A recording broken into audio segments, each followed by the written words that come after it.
1 Coríntios 15, 40. Diz assim: também há corpos celestiais e corpos terrestres, e sem dúvida uma é a glória dos celestiais e outra a dos terrestres. Uma é a glória do sol, outra a glória da lua, e outra a das estrelas. Porque até entre estrela e estrela há diferenças de esplendor. Pode sentar, querido. Outro dia eu estava subindo aqui a avenida em direção à minha casa e estava aquela lua maravilhosa, bem em frente, assim, iluminando tudo, né? Quase não, hoje deve estar no máximo, né? Estava só um pedacinho achatada do lado. E eu olhei para aquele negócio e disse, que maravilha, né?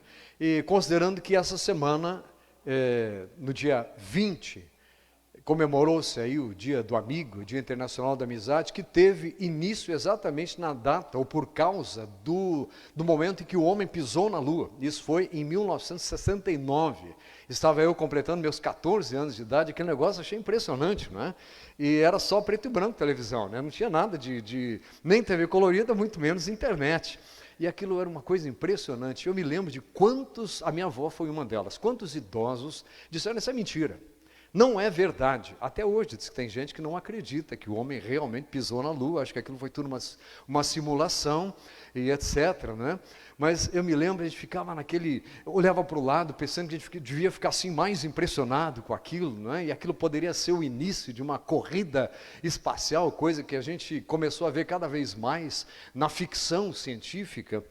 Enfim, hoje o homem já enviou naves até bastante mais longe para ter informações da composição das rochas encontradas no solo de alguns outros planetas e luas de outros planetas, etc. Então aquela lua me chamou a atenção porque exatamente estávamos nessa semana de celebração do dia 20 de julho de 1969, quando o homem pisou na lua e aí dava aqueles pulinhos, assim a gente lembra da imagem, né? Quem na época estava já por aqui, e os demais puderam assistir depois, com certeza, as imagens pela internet, guardadas aí e catalogadas, por causa do homem ter alcançado a lua.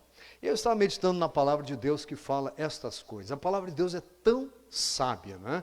Veja que ainda havia, e ainda por muitos anos, por que não dizer mais de 1000 anos, ainda ficou-se achando que o céu era uma abóbada onde estavam presos os astros celestes, né? No entanto, quando Paulo escreve essa carta, ele já tem uma clara noção de que mesmo entre estrelas há diferença. Ele diz, uma é a glória de uma estrela e outra a da outra. Uma coisa, outra coisa, outra coisa.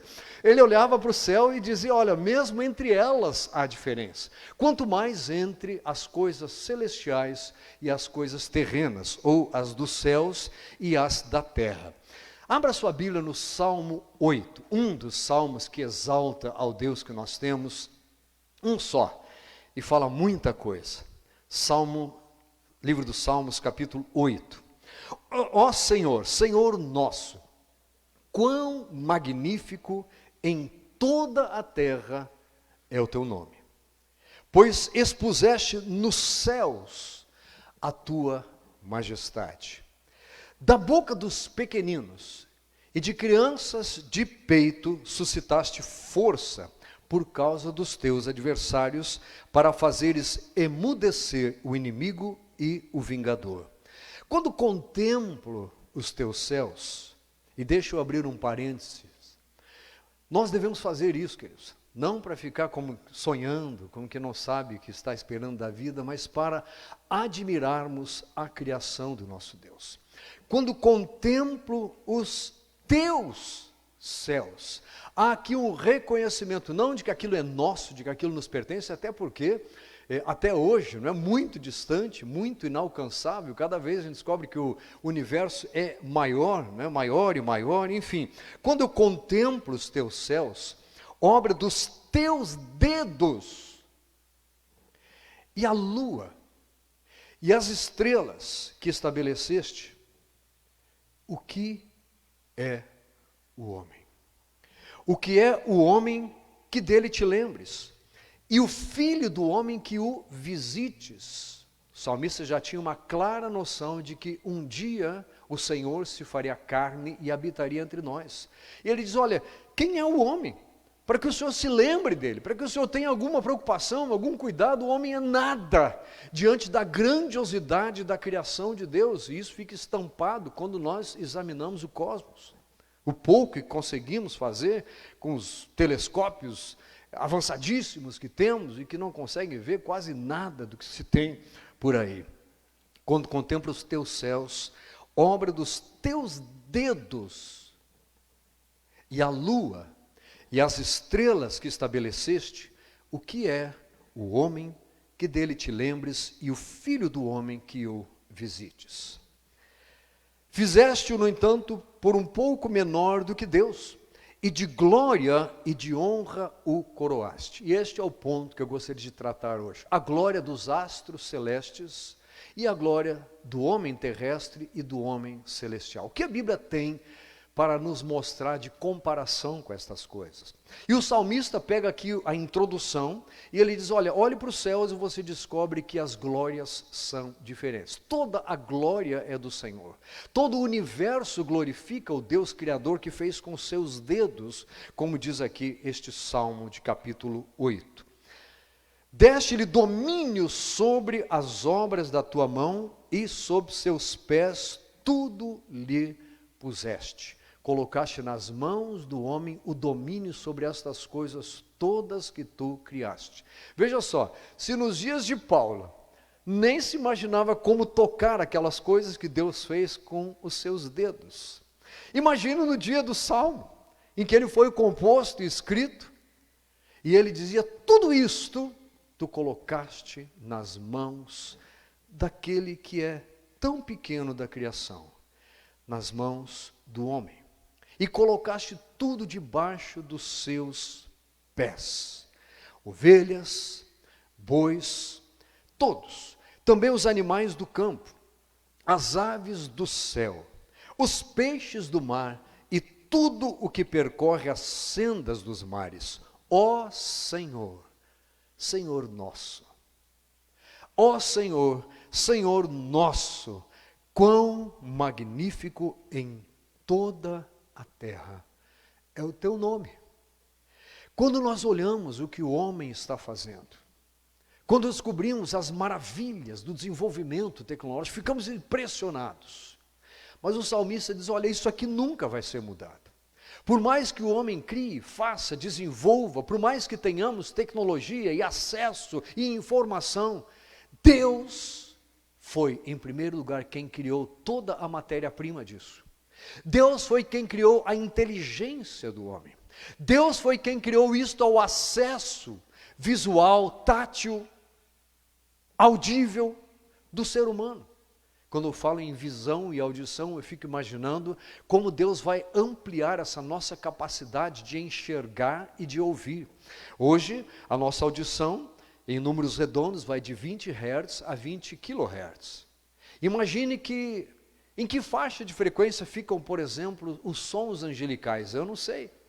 Estão gravando, por aí outro dia veio outra informação, gravaram alguns sons de rádio vindos do planeta tal, de uma lua, de um planeta Saturno e etc. Enfim, ondas de rádio gravaram e etc, etc. Imagine, meu querido, quando os seus ouvidos não tiverem mais limite colocado na carne.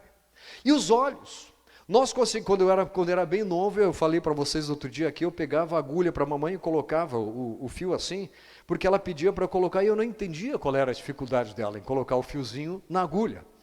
Hoje eu sei exatamente qual era a dificuldade dela colocar. A gente fica ali fazendo assim, né, procurando, tentando achar, e segura aqui, tenta, passa, molha a pontinha, etc., né, até acertar. Mas quando era criança tinha uma acuidade visual muito boa. E enxergava assim letras e a capacidade de contraste era muito maior. Hoje a gente fica olhando assim, tenta ler algumas coisas, né? Pega um rótulo, rótulo é bandido, né? O rótulo parece que é feito de propósito para a gente não ler mesmo. A gente pega aquilo, leva na luz, pega óculos, pega lupa, e tem coisa que é para não ler mesmo. Então fizeram para isso, né? Mas imagine quando Deus der a capacidade de você enxergar microscopicamente, quantas coisas tem por aí. Hoje o homem consegue microscopicamente enxergar muito, Quando eu trabalhava no Rio de Janeiro, na empresa, eu cuidava de manutenção de equipamentos sofisticadíssimos, eletrônicos. E um deles era um microscópio eletrônico de varredura. E aquilo era impressionante, as imagens que se obtinham com aquele equipamento para analisarem-se amostras de rochas, de terreno onde possivelmente se encontraria petróleo. Então, as análises eram tremendas, né? E aí, quando aquele negócio dava problema, um desespero, e chama o Mauro lá, porque precisa resolver esse negócio aqui, e vai o Mauro fazer contato com o japonês, que era que tinha fabricado, né, a empresa, etc. Mas era impressionante o resultado daquelas imagens. E hoje você vai até mais além do que ia naquele tempo. E telescopicamente a gente vai muito longe. Enxerga-se muitas coisas. Mas eu fiz uma pesquisa que você tem ideia de quantos... por exemplo, a gente tem aí galáxias incontáveis. Cada galáxia pode ter cerca de apenas 100 bilhões de estrelas. A gente fala aí, puxa, esse negócio que o pessoal está roubando aí, né? Estão roubando, quando a gente fala, agora milhão já é coisinha, milhão é nada. O sujeito roubou da empresa tantos R$1.000, a gente achava no passado isso um absurdo, né? Aí de repente começou-se a falar em milhões. Olha que corrupção, milhões. Agora bilhão é um negócio que fala assim de um dia para o outro. Não, vamos aumentar esse orçamento aqui em tantos bilhões, bota no bolso não sei quem, etc. Bilhão. No entanto, sabe quantos astros celestiais? Você não sabe nem quanto é isso. Avalia-se que haja a bagatela de 10 sextilhões de astros no universo. Depois você tenta colocar os zerinhos e vai tentando colocar zerinho lá. 10 sextilhões de astros. E o nosso sisteminha solar, né, que a gente tem aqueles planetinhas, que um foi rebaixado, não é mais planeta, agora virou planeta não, e não sei o quê, então, e que mexeram, não, como se tivesse mudado alguma coisa, né? Mas muda a ciência, aquela tal ciência, né, que tem que ser a base, a ciência muda. Mas há algo que é imutável. O Deus que você tem, que criou isso tudo. Este Deus é eterno. Esses 10 sextilhões, uma avaliação do que já se tem, uma noção que tem por aí. Mas considerando que as imagens que chegam de tão longe, pode ser de coisa que nem existe mais. Porque para chegar aqui, a imagem leva anos-luz. Então a gente não sabe se o negócio existe ainda ou não. Ou o que mais ainda não apareceu lá. Enfim, o Deus que criou isso tudo. O salmista diz, quem é o homem? No meio disso tudo, para que o Senhor se lembre. Quem é o Filho do Homem para que o Senhor o visite?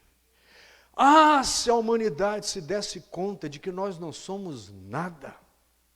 Por isso a Bíblia diz que a casa do luto nos traz muito mais crescimento do que a casa da alegria. Porque nos faz meditar brevemente sobre a brevidade da vida do homem. Faz com que nós avaliemos, quem sou eu? Será que eu me acho grande coisa? Eu sou grato a Deus pelo tempo de vida profissional que eu tive. Cumpri o meu papel, fui requerido, pude ajudar em muita coisa, fui reconhecido, graças a Deus. Enfim, sou grato, mas passou. Até depois de aposentado me chamaram aí para fazer um serviço, você vem ajudar aqui, etc. Né? Mas passou, outros aparecem, vão surgindo, e certamente os que estão chegando já têm outros conhecimentos, outras tecnologias já entraram, e assim nós vamos sendo substituídos com facilidade. E a ciência muda. Porque os 10 sextilhões hoje, eu não sei amanhã o que vai ser. O Deus que criou isso tudo continua assentado no seu alto e sublime trono. Mas pastor, o que tem isso a ver conosco? O que tem isso a ver com o homem?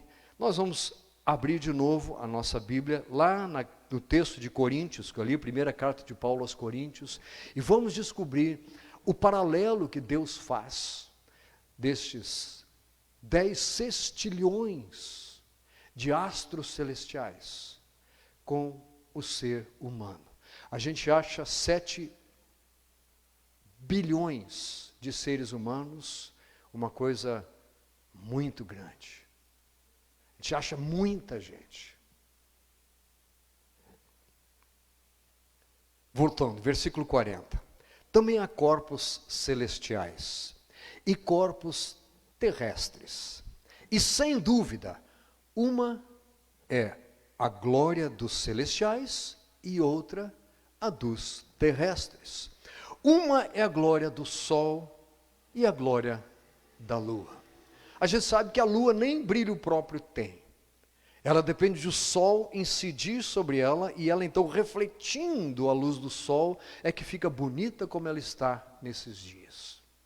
Porque pelos ângulos, né, o sol não está escondido atrás da terra e a terra não está escondendo a lua, então bate o sol na lua e a gente vê com aquele brilho intenso, que coisa maravilhosa. E aí você lembra que quando o Gênesis conta a criação do universo e particulariza o conto, focando o planeta Terra, diz que Deus colocou 2 luzeiros no céu. Ele colocou os 10 sextilhões de astros, mas que 2 deles foram designados especificamente para nós, para o planeta Terra. Um governaria o que seria chamado de dia, o outro governaria o que seria chamado de noite. E Paulo, quando escreve aqui, ele diz, olha, nós sabemos que uma é a glória do sol, outra é a glória da lua, outra a das estrelas, porque até entre estrela e estrela há diferenças de esplendor.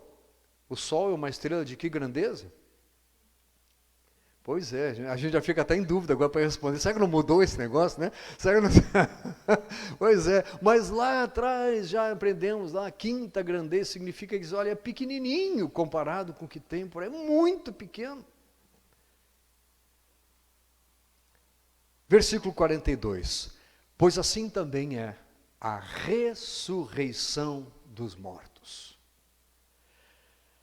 Paulo está dizendo, aquilo que você vê, quando compara as coisas que estão aqui e as coisas que se veem quando olhamos para cima, é uma pequena noção de como é diferente o ser humano antes de ressuscitar e depois de ressuscitar, ou antes de ser glorificado e depois de ser glorificado, antes da volta de Jesus e depois da volta de Jesus.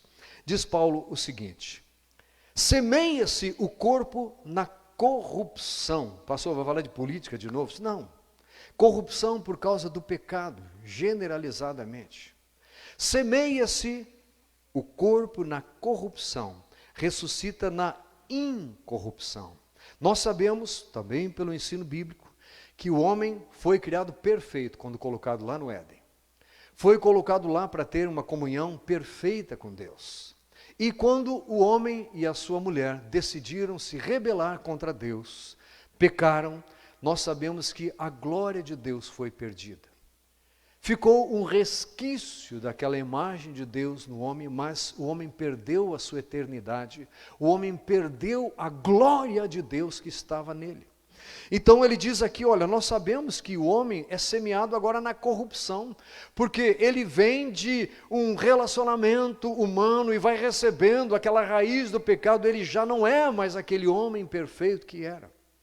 E se deu para falar durante alguns finais de semana da corrupção humana, quando se refere a finanças, quando se refere a política, pior é a corrupção do homem, por causa do pecado que entrou na raça humana.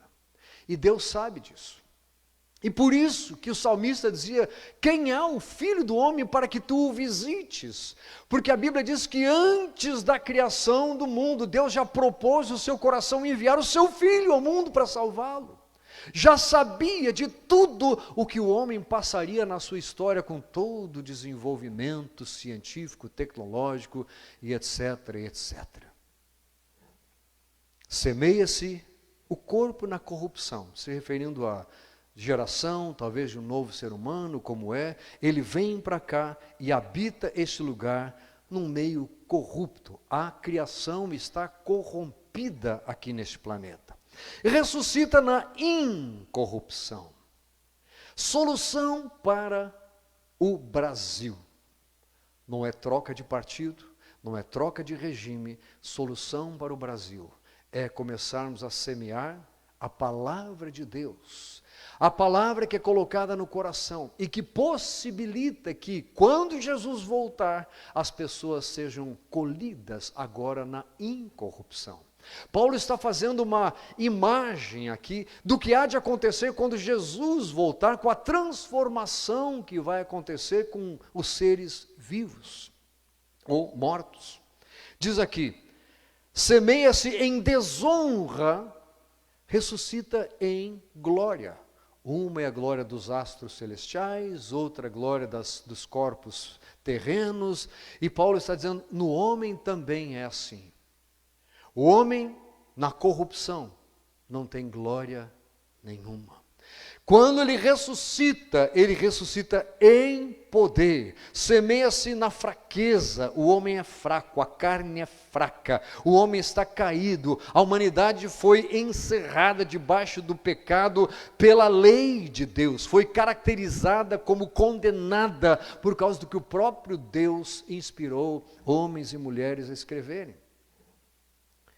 Só que quando chegar o dia da ressurreição, ele diz, tudo será diferente. O que era fraqueza se transformará em poder de Deus. Semeia-se corpo natural, ressuscita corpo espiritual. Se há corpo natural, há também corpo espiritual. Se os homens deste planeta se dessem conta da realidade espiritual ser superior à realidade física visível, com os nossos olhos limitados àquela faixa de luz visível que vai acima do infravermelho até debaixo do ultravioleta, não adianta, nós não enxergamos mais do que isso. Se nós tivéssemos os nossos olhos abertos para enxergar a realidade espiritual que está por aí, as coisas, a Bíblia diz que tudo vai passar. Isso que a gente vê aqui funcionando hoje, equipamento de som, equipamento de vídeo, de áudio, microfones, etc. Roupas, você sabe muito bem. A Bíblia diz que aqui ferrugem e traça acabam com tudo. E outras coisinhas mais, tem o cupim também. Quem esteve em casa sabe como é que é. Corpo natural, corpo na fraqueza, corpo na desonra, corpo na corrupção, é a situação daqui. É para nós desejarmos ansiosamente o dia da incorrupção chegar totalmente para nós. Queremos ou não queremos ser transformados? Em vez de ficarmos olhando para o lado, olha como o mundo está, que coisa terrível, em vez de ficarmos nos revoltando cada vez mais, olhemos para os céus. Lembremos-nos que a glória celestial é outra, está lá intacta. Olhemos para lá e lembremos-nos que a própria Bíblia compara a nossa glória futura ao que nós podemos enxergar quando olhamos para cima. Quando olhamos para o lado, vemos deterioração, vemos natureza sendo destruída, vemos paraísos ecológicos deixando de existir, e vemos seres humanos brigando por causa disso, e etc, etc. E eu fico imaginando o nosso Deus, na criatividade com que Ele teve o tempo de criar as coisas com seus dedos, como diz o salmista. Imagine que Jesus, ao partir daqui, Ele disse, vou preparar-vos lugar. Como será este lugar que Ele está preparando? Paulo, numa tentativa de dar uma ideia, ele diz assim, nem olhos viram, nem ouvidos ouviram, nem jamais penetrou em coração humano, porque os olhos não veem, os ouvidos não ouvem, são limitados, e o coração do homem não sente, porque está nessa situação aqui, coração duro. O que Deus tem preparado para aqueles que o amam, não é o que diz a Bíblia? Mas Deus nos tem revelado pelo seu Espírito, Ele tem dado uma ideia, uma noção, um entendimento da sua palavra. É isso que Paulo está dizendo. E é isso que nós estamos vendo aqui. Nós podemos olhar e pelo Espírito de Deus termos um vislumbre da glória que nos está reservada. Glória a Deus, aleluia. Este é o motivo que deveria estar presente na casa de todos, para que na partida de alguns, porque alguns perderam pessoas muito próximas, difícil, muito difícil, para quem fica, a situação é muito difícil, mas para nos lembrarmos que o nosso lugar não é este. Aqui fomos semeados na corrupção. Deus nos criou para a incorrupção. Aqui a fraqueza, a limitação, Deus nos criou para vivermos no poder dEle. Aqui há todo este ambiente de desonra, de tristeza, de desilusão, de inconformação, de inconformidade. E lá há um ambiente de excelência, onde tudo é perfeito. Desonra aqui, glória lá. A comparação que ele faz, as palavras são glória, desonra. Eu quero dizer para você, meu amado, não querendo ofender, mas no sentido de trazer-nos à realidade, você está sendo desonrado constantemente. Não por Deus, mas por causa do local onde você vive. Você é desonrado porque está aqui. Mas mais desonrado que você foi alguém que voluntariamente se colocou no seu lugar e no meu lugar. A Bíblia diz que ele não julgou por usurpação o ser igual a Deus. Tomou forma humana, veio, habitou neste lugar, viveu como um de nós, mas sem pecar. E aceitou ir para a cruz, para que você e eu pudéssemos nos livrar da corrupção. A corrupção sempre existiu no planeta Terra, desde o dia em que Adão e Eva pecaram, se rebelaram contra Deus. E ela, má notícia, vai continuar existindo até o dia em que você e eu partirmos daqui. Pergunta para você: você gostaria de viver em incorrupção? Pastor, eu não quero mais saber de corrupção. Levanta a mão aí. E eu dou a resposta para você: tem um lugar onde ela não existe. Este é o lugar para o qual nós estamos sendo preparados. Jesus disse: eu vou preparar o lugar de vocês. Eu vou, e quando eu estiver preparado, eu vou voltar. Eu vou voltar e vou buscar vocês. Foi a promessa dele. Para que aonde eu estou lá, no lugar que ele foi preparar, também vocês estejam. Agora, em qual dos 10 sextilhões de astros você imagina que é o lugar? Não dá nem para dizer, porque os astros são visíveis.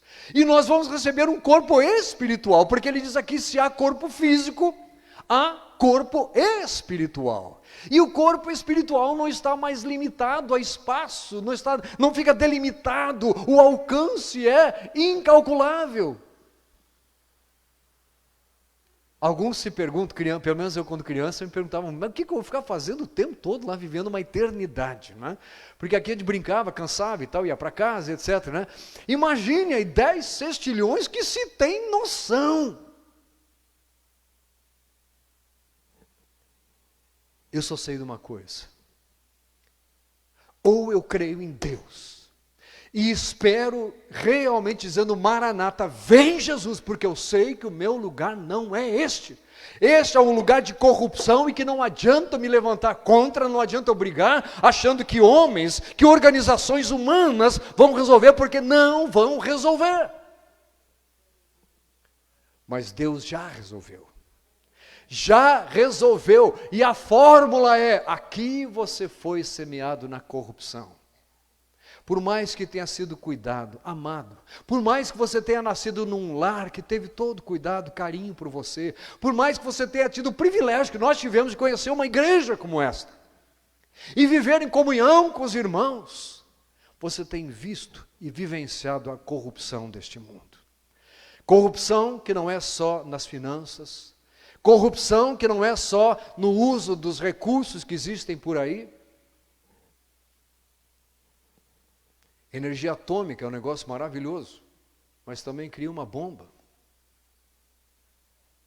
Faço parte de um grupo de cientistas que se dedica a dizer qual é a melhor forma de se fazer ciência. Como assim ciência? Ciência não é. Porque quando você gera uma ciência como essa que você tem, meu está ali guardado, nas mãos ou no bolso aí, não é? E usa ela para alguma coisa que não deveria ser usada, ela foi uma ciência mal feita.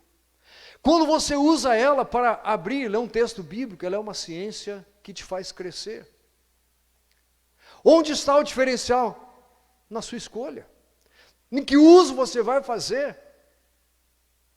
E na luta daqueles que realmente querem preparar um terreno melhor para as crianças que vêm por aí, como esse está dormindo no seu colo agora ali. Enfim, Deus sabe do que nós precisamos. E Ele sabe que aquilo que nós precisamos não está aqui. Não está na empresa onde você trabalha, embora você deva dar graças a Deus por estar lá. Não está na família onde você nasceu, embora você deva ser grato a Deus. Não está no país onde você nasceu, embora, e deixa eu fazer bem maiúsculo isso, brasileiro precisa aprender a ser grato a Deus pelo país que ele tem. Nós fomos educados a falar contra a nação. Para quê? O que é que mudou isso? Vamos ser gratos pelo que temos agora, mas nos lembrando que este não é o nosso país definitivo. Temos um lugar de glória. Por isso a gente fala, quando ele vier para me buscar, para a glória celestial. Fulano partiu para a glória. A irmã fulana foi para a glória. Porque aqui é corrupção, lá é glória. Aqui é desonra, lá é glória. Por mais que você tenha sido honrado, e a Bíblia diz: quem honra, honra. Eu tenho certeza que você tem se sentido mais desonrado pelo mundo onde você vive do que honrado. E esses sentimentos tendem a fazer crescer dentro de nós a justiça própria, aquela autocomiseração, sentimentos ruins que nos levam para um lado de solução ruim. Por exemplo, envolver-se em movimentos que não vão resolver a questão desse mundo. Faça sim o que está ao seu alcance, participe de ONG, de movimento social, de ação social, mas saiba que isso não vai resolver o problema do mundo. Porque o problema já está resolvido. E para que as pessoas tenham a sua vida resolvida, você e eu fomos convidados a divulgar esta notícia maravilhosa para as pessoas que convivem conosco. Senão seria melhor nós estarmos contados entre os que partiram, seja por Covid ou por qualquer outra coisa. Porque se a glória é lá, por que é que eu vou amar esta vida? Filhinhos, não ameis o mundo, diz João. Nem as coisas que há no mundo, não é o que ele diz? Porque tudo que há no mundo, e ele enumera e agrupa tudo em 3 categorias de coisas corrompidas que há por aqui. Ele chama de concupiscência dos olhos. Seus olhos vão enxergar bem mais do que já enxergam. Mas quando você limita a sua vida ao que você enxerga, quando começa a definir sucesso ou insucesso, alegria ou tristeza, vida ou morte, por aquilo que você está vendo, você está se esquecendo que a glória ainda não foi vista. Concupiscência dos olhos. Concupiscência da carne. Quando o homem se limita a querer os prazeres da carne satisfeitos, ou até em abundância, controlados, enfim, quando ele acha que, não, o importante é sentir-me bem, o homem está se esquecendo que a glória ainda está por vir. É por isso que a gente consegue entender como é que pode alguém que entra, por exemplo, numa cadeira de rodas, empurrado, e alguém que entra gozando da sua máxima forma física, que tenha sido reconhecido porque foi campeão, já estamos aí no meio de Olimpíadas, né? Porque foi reconhecido e tal. Como é que diante de Deus não há diferença entre pessoas? Deus não faz acepção de pessoas, mas pastor, então como é que aquele ali é tão pobre e o outro é tão rico, meu querido? Porque a diferença não está na pobreza, na riqueza. Por que é que um nasceu naquele lugar e o outro nasceu no outro? Por que é que um nasceu numa época e o outro nasceu no outro? Por que é que um nasceu num país onde é difícil ser crente e o outro nasceu no Brasil, onde é fácil de abrir a boca, eu posso até transmitir o que estou falando ali? Mas esteja lá ou cá, seja de um lado ou de outro, nós precisamos nos lembrar que a glória está por vir. Glória a Deus. Aleluia. Até hoje de manhã falamos aqui, até uma expressão que é muito usada por aí, não é? Que diz, o melhor ainda está por vir. Se você está se referindo à glória, concordo com você. Mas se você está se referindo a coisas desta vida, você está precisando dar uma revisada no que é a sua fé. Porque eu não preciso de coisas melhorarem aqui. O melhor de Deus ainda está por vir. Cuidado. Expressão linda, maravilhosa, perfeita, correta. Quando aplicada à glória que está por vir. Porque aqui nós não sabemos o que virá. Não sabemos e não podemos definir o amanhã como melhor que hoje. Porque afinal, hoje Deus está te abençoando ou não está? O melhor para hoje já chegou. Então percebe como é fácil de a gente se desviar dessas definições limitatórias, limitantes da glória de Deus. Deus não é só isso que a gente vê. Como é bom olhar a natureza, olhar o que ainda está intacto, bonito, às vezes um pássaro, olha que pássaro bonito, como canta bonito, como é lindo isso. Mas aí a gente olha um pouquinho adiante, mas ali já arrancaram uma árvore, ali já fizeram aquilo, ali o ser humano, e aí tende a ficar o homem. Querido, esse negócio é sabido, esse discurso é o mesmo, esse discurso não vai mudar. Quer mudar? Quer mudar esse mundo? Vá pregar o evangelho, vá dar testemunho, vá oferecer-se para orar pelas pessoas, para falar de Jesus para elas, porque é isso que muda. Transforma um homem de desonrado em honrado, não só honrado, em glorificado. Não há comparação. Por isso Paulo e o salmista não dá. Uma é glória de uma coisa, outra da outra. Não, uma coisa é uma coisa, outra coisa é outra coisa. Se há corpo natural, há também corpo espiritual. Pois assim está escrito. O primeiro homem, Adão, foi alma vivente. O último Adão, porém, é espírito vivificante, referindo-se à pessoa de Jesus. Adão é o primeiro homem. A palavra significa isso, homem. No conceito, na ótica de Deus. Os demais que descenderam de Adão e de Eva, estamos aí no meio, estes não estão enquadrados na definição de Deus de homem. Porque o segundo e último homem é Jesus, que veio sem pecado, sem receber esta raiz de corrupção, sem receber esta herança corrompida, que veio lá do primeiro pecado. Então Jesus é o único que na ótica de Deus é homem. Então ele diz, o último Adão é espírito vivificante. Eu vim para que tenham vida e a tenham em abundância, disse Jesus. O ladrão vem para roubar, matar, destruir, corromper, criar fraqueza, criar problema, é isso que ele está fazendo. Mas eu, diz Jesus, eu vim para dar vida e vida em abundância. Essa vida que começa aqui para nós, glória a Deus, já começou e que entra a eternidade adentro. Glória a Deus. Cada vez mais nós vamos ouvir pregadores e igrejas focando no material. Que é Deus, faz uma diferença grande entre você e os outros, você tem o que você quiser e tal, mas eu vou sugerir a você, quando começar a ouvir essas coisas, lembre-se que você tem irmãos crentes em Jesus Cristo que nasceram em países onde é proibido se reunir para falar de Jesus. E aí você analisa assim, quem é que é mais crente, ele ou eu? E aí você interrompe essa linha de pensamento. Não aceite essa ideia de que você vai ver a glória de Deus quando as coisas começarem a se resolver na sua vida, porque as coisas na sua e na minha vida só vão ser completamente resolvidas quando ou Jesus nos levar daqui, ou Ele voltar para buscar todos nós. Aleluia! Glória a Deus! Glória só lá, só com Ele. Então o primeiro homem era terreno. O segundo homem é do céu. Por isso o salmista diz, olha para o céu, quando eu vejo, Senhor, que Tu criaste, esse negócio me faz me sentir maior, me faz crescer. Vou perguntar para você uma coisa, as coisas que você tem olhado, que tem gastado tempo analisando, tem feito você crescer ou diminuir?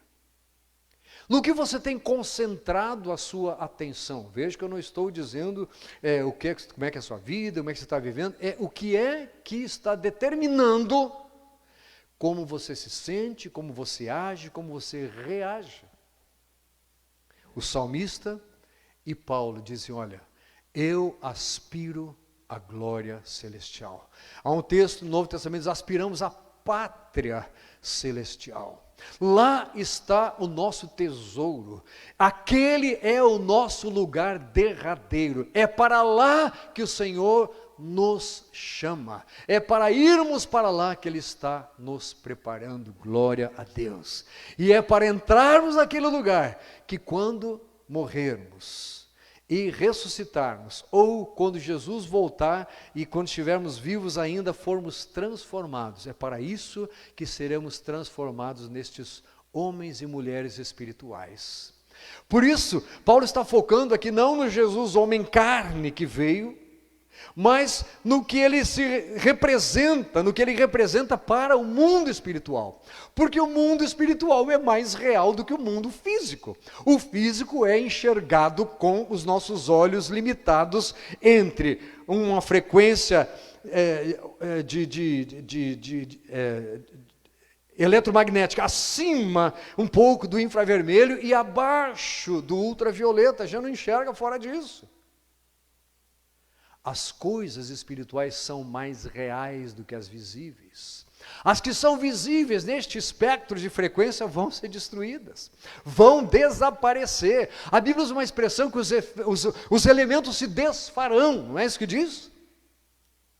Será que eles precisam se desfazer do jeito que a gente derrete alguma coisa em casa, etc, etc? Ou poderia ser de outra forma, simplesmente aquilo perdendo completamente a forma, o valor, tudo? Eu não sei, não sabemos. A Bíblia diz que um dia as coisas vão mudar de ótica para todo ser humano. Todo joelho naquele dia há de se dobrar. Toda boca há de confessar que Jesus Cristo é o Senhor, mas somente, olha só, isso vai falar com a boca e vai se dobrar, mas somente os remidos vão ouvir Jesus dizer, vinde, benditos do meu Pai. Glória a Deus. Sabe, querido, essa é a situação em que as pessoas estão. E é por isso que você e eu temos que deixar de nos conduzir, de nos deixar de levar, temos que abandonar essa ideia corrompida de que os valores do homem se limitam ao que dizia lá, concupiscência da carne, concupiscência dos olhos e soberba da vida. Não, o importante aqui neste mundo é ser. Quantas pessoas você conhece que já foram e já eram? Se o importante é ser, isso é a coisa mais frustrante que existe. O nosso Deus seria assim uma coisa horrorosa. Se o máximo que Ele pudesse dar para o ser humano fosse um momento, um período de vida de glória. Olha para um atleta, por exemplo. Qual é a faixa útil que traz aquela glória humana para ele? Se fosse isso, querido. Paulo diz assim, se a nossa esperança em Cristo se limitar a esta vida, nós somos os mais infelizes de todos os homens. Você quer ser feliz, meu amado? Você quer se ver livre daqueles sentimentos que fazem você se sentir diminuído, se sentir encolhido, se sentir travado? Comece a olhar para a glória. Comece a olhar para quem Deus diz que você é. Comece a olhar do alto. Comece a enxergar a realidade com outros olhos. Pare de reclamar das coisas que vão continuar sendo problema para a raça humana o tempo todo. Quantos de nós podemos fazer uma listinha das coisas nas quais nós fomos prejudicados, nas quais nós fomos maltratados, nas coisas em que não fomos reconhecidos, nas injustiças que sofremos, e aí a gente anda junto com as novas leis, com a maneira de enxergar, etc, etc. Olha, precisamos de leis novas, de política nova. Querido, isso não vai resolver. O que resolve a questão do homem é ter uma visão ampliada, em que ele olhe para a glória que está por vir a ser revelada. Sabe o que Paulo fala sobre esta glória que vai ser revelada? Ele diz assim, olha, sofrimentos semelhantes aos nossos estão acontecendo no mundo todo, mas eles não são para comparar, ele diz assim, com a glória que virá a ser revelada em nós. Paulo diz, se você se foca, se você se concentra, se você atenta a este sofrimento somente que o homem passa aqui, você não vai ter os olhos na glória. Mas quando você olha para a glória, você diz, isso aqui tudo é passageiro, isso aqui eu vou simplesmente buscar as forças em Deus, vai passar. Muito em breve eu vou estar no lugar aonde eu devo estar. Glória a Deus. Louvado seja o Senhor. Então diz ele aqui, um é natural, o outro é espiritual. Um formado da terra, porque a Bíblia diz que Deus formou da terra o homem, não é? Terreno. E o segundo é um homem do céu. Um veio daqui e o outro veio inserido na raça humana, porque se fez menor do que Deus. Por isso o salmista diz, fizeste o homem um pouco menor. 48, como foi o primeiro homem, o terreno, tais são também os demais homens, terrenos. E como é o homem celestial, tais também os celestiais. É interessante que a aspiração do ser humano, por coisas grandes, como ela existe, mas como as pessoas focam errado. Então, já que estamos falando dos astros, enfim, dos planetas, tem uma infinidade de pessoas esperando encontrar vida em outro planeta, porque isso vai trazer e tal, tem que exigir. A solução estaria em descobrir que nós não estamos sós. Outros focam então os humanistas, focam no ser humano aqui, o homem tem a solução. Alguns que vão se espiritualizando, começam a buscar na meditação, em outros deuses e tal, vão tentando achar aquilo que Deus já disse aonde está. A glória dele não está aqui. Lembra lá no Antigo Testamento, quando alguém queria ver a Deus, a glória de Deus, você vai me ver, mas vê quando eu já tenho passado, e vai ver a glória dele passando, e etc. Bom, a glória de Deus vai ser vista por todos nós, naquele dia e naquele lugar. Por isso Jesus diz, eu vou preparar lugar e eu vou voltar para receber vocês, para que vocês estejam aonde eu estou. Ele não é quem quer que você esteja aqui. Mas como você e eu estamos aqui, Ele tem um propósito para as nossas vidas. Ele tem um plano, e aí sim, e Ele tem um traçado aqui, um caminho que Ele quer que nós trilhemos, para que a glória dEle se manifeste na nossa vida. Mas a glória para nós está reservada naquele lugar em que nós vamos habitar no dia que Jesus voltar para nos buscar. Como foi o primeiro homem terreno, os demais homens são terrenos. E como é o homem celestial, tais também os celestiais. E assim como trouxemos a imagem do que é terreno, devemos também trazer a imagem do celestial. Paulo diz aqui, olha, aqui a única expressão diz nós devemos, é nosso dever trazer a imagem do celestial. Trazemos a imagem do terreno porque nascemos à semelhança dele.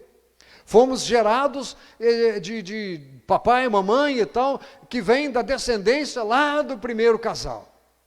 Então ele diz, você já está mostrando que você faz parte dessa natureza que está na corrupção. E por isso a corrupção fala da morte física. O homem tem um corpo que vai se corromper. Nós começamos a envelhecer no primeiro dia de vida, é verdade ou não? Nasceu, começou a envelhecer. Tanto que a gente, em vez de perguntar para a pessoa assim, quanto tempo de vida você ainda terá?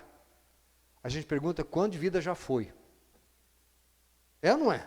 Que idade você tem? Qual é o significado disso? Quanto já passou? Não era melhor a gente saber quanto tem pela frente? Mas a gente não sabe, verdade. Verdade. Nós sabemos uma contagem limite lá, que se eu for até lá, faltam 54. que o Senhor diz, o homem não vai viver mais do que 120. Enfim, quanta coisa maravilhosa. Quanta coisa tremenda, mas ele diz aqui, olha, há um dever. Assim como nós nos mostramos como representantes desta raça, assim como nos apresentamos como brasileiros, como trabalhadores daquela empresa, como membros daquela família, como participantes daquele grupo social, como participantes daquela obra que está sendo feita, assim como nós somos vistos aqui como homens e mulheres que têm um papel a exercer, Paulo diz, lembre-se que você tem um outro papel a exercer. Leve também o celestial, porque se você recebeu do primeiro o que é natural, o que é terreno, você recebeu do segundo Adão o que é celestial, aleluia. Há uma natureza nova, você nasceu de novo, você tem dentro de si o resultado da semente da palavra que foi colocada lá, e esta vida nova que nós temos em Jesus, esta novidade de vida na qual vivemos, é para mostrarmos o celestial que está dentro de nós. Porque é este homem celestial dentro de nós que vai habitar no lugar que o Senhor está preparando. É para lá que nós vamos. A criança pergunta, mas como é esse negócio de morrer e tal, né? A gente está com criança pequena, agora as netinhas, né? E agora começa, outro dia morreu a minha cachorra. E ela já perguntou, não sei quantas, onde é que ela está? Está enterrada com os outros cachorros e tal, né? Mas ela vai voltar? E começa aquelas perguntas, né, então, e etc. Lidar com a morte é desde o comecinho, já que a gente tem que aprender esse negócio. Você e eu lidamos com a vida. Glória a Deus. Deus é Deus de vivos. Deus é Deus de vivos, e só é vivo quem recebeu a vida em si mesmo. A vida vem pelo espiritual, vem do homem espiritual que veio e que morreu no nosso lugar, para que pudéssemos apresentar, para que pudéssemos portar, para que pudéssemos revelar, para que pudéssemos andar nessa novidade de vida, apresentando o espiritual de Deus em nós. Glória a Deus. 10 sextilhões de astros celestes.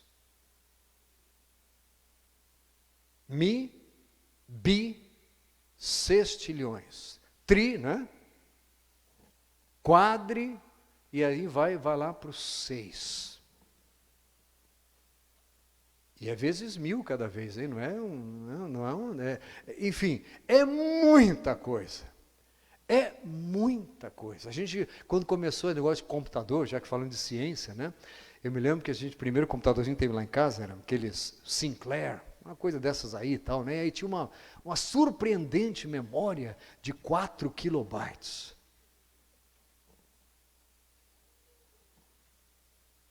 K é 1000. Aí começaram a surgir aí os 256K. 1 mega, isso aqui como é que pode, não é? Agora com 1 tera você já não está, é pouco, não é suficiente, já quer muito mais. Quando Jesus voltar, isso tudo vai ficar para trás. Não vai faltar espaço de memória para você. Começa por aí. Não vai precisar guardar na memória do computador. Não sei se você, como eu, já perdeu algum disco rígido. Ai, que coisa terrível. Parece que você perde metade, é que nem o celular para os jovens e adolescentes, né? Para nós era o disco rígido. Perdeu, meu Deus, estava a minha vida ali, né? Ou então já teve roubado um computador. E agora o que eu vou fazer? Agora, graças a Deus, tem nuvem. Eu coloco a minha esperança na nuvem. A minha esperança está porque vem algo que vem por trás das nuvens, graças a Deus. Amém, querido? Mas a gente coloca na nuvem porque lá está garantido. Estamos chegando lá, estamos aprendendo, né? A ciência está aprendendo. Só que ela diz que você controla a nuvem, na verdade é o que está por trás das nuvens, que virá entre as varões galileus que estáis olhando, porque assim como ele subiu, ele vai voltar, vai vir de entre as nuvens. Como relâmpago sai do Oriente e se mostra no Ocidente, assim será a vinda do Filho do Homem.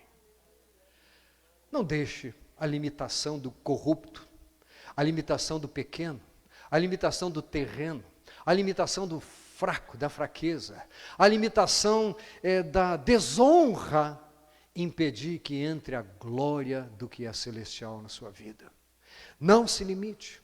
Deus tem muita coisa a fazer através de você, mas muito pouco vai ser através da sua capacidade física. E muito mais vai ser através de quanto este homem espiritual aparece dentro de você. Glória a Deus, louvado seja o Senhor. Vamos ficar de pé e vamos orar. Vamos agradecer a Deus, porque nós carregamos a imagem do que é celestial dentro de nós. Peça a Deus, vamos orar agora, que Ele dê entendimento perfeito do significado disso, da abrangência disso, do alcance disso, no local onde você vive, no local onde você trabalha, na família onde você está, no meio aonde você se manifesta. E a glória de Deus vai começar a ser vista por mais gente, por muita gente, porque é a única maneira das pessoas, dos seres humanos, viverem no local de glória que o Senhor está preparando para nós. Desonra e glória. Eu acho interessante que o versículo que fala em glória, não é? Porque ele fala, recita em glória, compara a desonra, como se o contrário da desonra é a glória. E o contrário da glória é a desonra. Você foi criado para viver na glória. Amém? Pai querido, obrigado por esta noite na tua casa, obrigado pela tua palavra maravilhosa, obrigado por essa comparação entre a glória dos astros celestiais e a comparação entre a glória do homem terreno e do homem celestial. Senhor, o que nós queremos que seja visto em nós é esta glória do celestial, é esta honra que o Senhor trouxe à nossa vida, é esta valorização que a entrada do teu Espírito trouxe para dentro de nós, é este poder que nos tirou da fraqueza e que nós já podemos viver em parte aqui. Senhor, abre os nossos olhos espirituais, os nossos olhos da fé, para que deixemos de ser dirigidos pelo que enxergamos, pelo que tocamos, pelo que vemos por aí, e que passemos a ser guiados pela glória celestial, pelas coisas celestiais, pelas coisas espirituais, pela tua palavra e pela tua vontade. Obrigado, Senhor, porque a nós, os pequenos, tu revelaste coisas que estão ocultas àqueles que são grandes, que se julgam grande coisa. Senhor, obrigado, porque tu não ocultaste nada aos teus pequeninos. Eis-os aqui, Senhor. Sabemos que, como diz o salmista, quem é o homem para que tu te lembres dele? Quem é o filho do homem para que tu visites? Quem somos nós para que tu nos tenhas visitado hoje à noite?